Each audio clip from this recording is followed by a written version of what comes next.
แส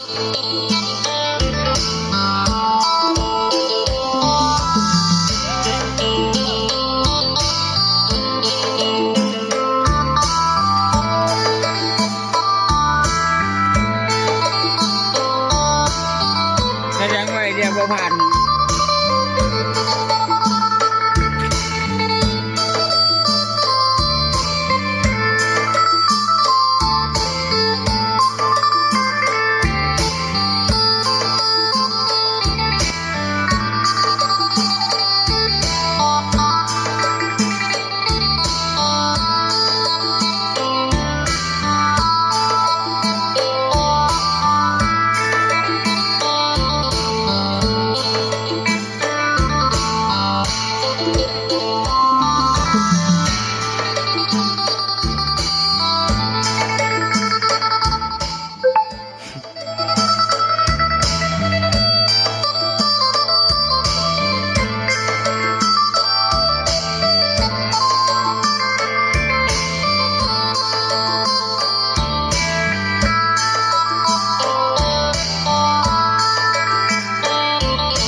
โอ้ย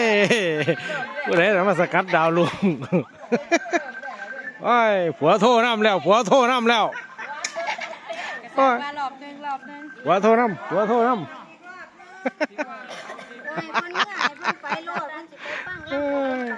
มีสาวหน่อยเพชรบานแพงอยู่ใกล้ๆนี่เขาเลยโทรน้ำเลยบัน